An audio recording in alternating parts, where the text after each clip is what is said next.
Hey everyone, what's up? I'm Shania Afroz and welcome to my very first video on the channel. I'm super excited to share my reviews on the latest tech and gadgets with you all. Today we're diving into the Meta Quest 3S, a VR headset that's turning heads with its impressive performance and an unbeatable price tag. Since I'm just getting started, I'd really appreciate your feedback and suggestions in the comments below, so let's make this channel a two-way conversation. Let's start with an overview. The Meta Quest 3S is essentially Meta's step-down version of the Quest 3. It's built on the same Snapdragon XR2 Gen 2 platform and carries the same amount of RAM, meaning it can play all the same VR games and apps that you'd find on the Quest 3. But here's the real kicker. It starts at just $299.99 for the 128GB model.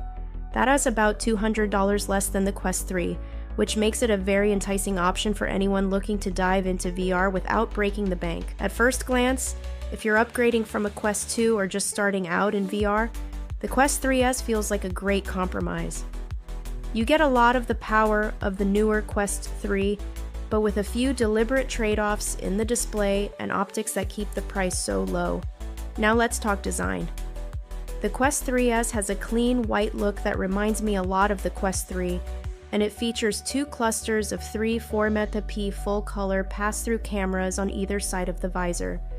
These, along with the extra IR sensors for hand and controller tracking, really make the device feel modern and well thought out. Now let's talk design. The Quest 3S has a clean white look that reminds me a lot of the Quest 3, and it features two clusters of three 4-megapixel full-color pass-through cameras on either side of the visor. These, along with the extra IR sensors for hand and controller tracking, really make the device feel modern and well thought out. One of my favorite new additions is the action button. It lets you quickly switch between pass-through and immersive modes. However, there's one noticeable difference. The Quest 3S uses the Quest 2's Fresnel lenses instead of the Quest 3's pancake lenses. What does that mean for you? You're looking at a resolution of 1832 x 1920 pixels per eye and a slightly narrower field of view. The Fresnel lenses are a bit bulkier and can cause some blurriness at the edges of your vision, but if you've ever used the Quest 2, you might find these differences only mildly noticeable. While these trade-offs mean that the visuals aren't as crisp as the Quest 3's, I still found that for most immersive experiences and gaming sessions, the clarity is more than enough. And honestly, if you're new to VR, you might not even miss that extra sharpness. Next up, controllers and comfort. The Quest 3S comes with the ultra-light and well-balanced Touch Plus controllers. They feel almost identical to what you'd get on the Quest 3, with a sleek design and a new dedicated button to easily open the battery compartment.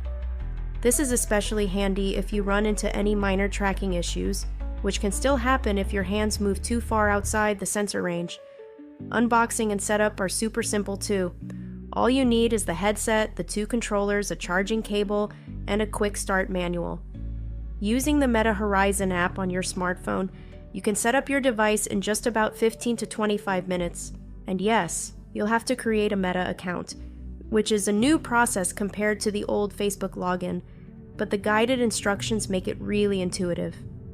On the comfort side, the Quest 3S feels great. It's very similar in weight to the Quest 3, around 514 grams, but a tad bulkier because of the Fresnel lenses. I found that for most sessions, the headset stays comfortable even after a couple of hours of gaming. Just a little tip.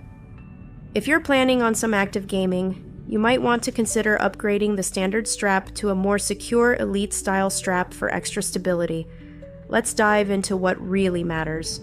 Performance. Thanks to the Snapdragon XR2 Gen 2 chipset, the Quest 3S handles games and apps with impressive smoothness.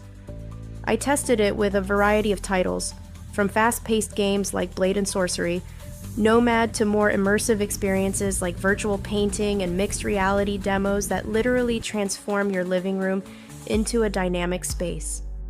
One standout aspect is the headset's battery life.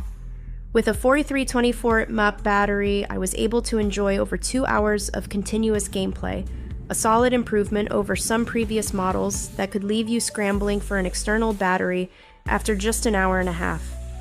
And here's a game changer, literally. If you pick up the Quest 3S now, you'll get a free copy of Batman Arkham Shadow. Playing as the Caped Crusader in VR is an absolute blast. It lets you swoop through Gotham's dark alleys and take down baddies in a way that feels truly immersive. While the visuals aren't as high-end as what you'd see on a PS5, the overall experience is fun and engaging, especially if you're new to VR or coming from a Quest 2 background. Now, I know many of you might be wondering, if I already have a Quest 2, is it worth upgrading? And how does the Quest 3S stack up against the Quest 3? Well, the Quest 3 is still the better headset when it comes to visual fidelity, thanks to its pancake lenses and higher resolution. However, if you're budget conscious or new to VR, the Quest 3S offers nearly the same performance as the Quest 3 for a fraction of the price. If you're planning to use VR casually, whether for gaming, streaming apps like Netflix, or even casual mixed reality tasks, the slight downgrade in display quality isn't a deal breaker. The mixed reality features still work great, and you're getting a lot of bang for your buck. I'd like to take a minute to answer a few common questions I've seen about the Quest 3S. One is, how noticeable is the difference in display quality compared to the Quest 3? Honestly, if you're new to VR or upgrading from a Quest 2, you're unlikely to miss the difference unless you're a hardcore visual purist. Another question is about battery life. With its 4324 mAh battery, the Quest 3S manages over 2 hours of continuous gameplay, which is fantastic if you're planning longer sessions. And for those wondering about the setup process, the guided walkthrough on the Meta Horizon app makes it super user-friendly, even if you're not a tech expert. For those asking if you need a PC to enjoy all these experiences, the answer is no. The Quest 3S is a fully standalone device. You can also wirelessly stream VR games from your PC if you want a bit more power, but it's not a requirement at all. So, what's my final take on the Meta Quest 3S? At $299.99, it offers almost all of the performance of the higher-end Quest 3 with a few sensible trade-offs. The display isn't as sharp because it's using the Fresnel lens system, but for most users, especially newcomers or those upgrading from the Quest 2, that's a compromise you can easily live with. It really comes down to what you need. If you're a VR power user who demands the very best visuals, you might lean towards the Quest 3. But if you want a solid, immersive experience without spending a fortune, the Quest 3S is a fantastic option that even comes bundled with an awesome Batman Arkham Shadow experience. That wraps up my in-depth review of the Meta Quest 3S. I hope you enjoyed this breakdown and that it helps you decide whether this headset is right for your VR journey. Since this is my very first video, I'd love to know what you think. Do you agree with the trade-offs? Or is the higher resolution of the Quest 3 more your style? Thoughts, suggestions, and questions in the comments below. If you found this review helpful, please give it a thumbs up, subscribe to the channel, and hit that notification bell so you don't miss any future tech reviews and unboxings. I've got plenty more exciting content coming your way, and I can't wait to share it with you all. Thanks for watching, and I'll see you in the next video. Until then, keep exploring and stay tech savvy.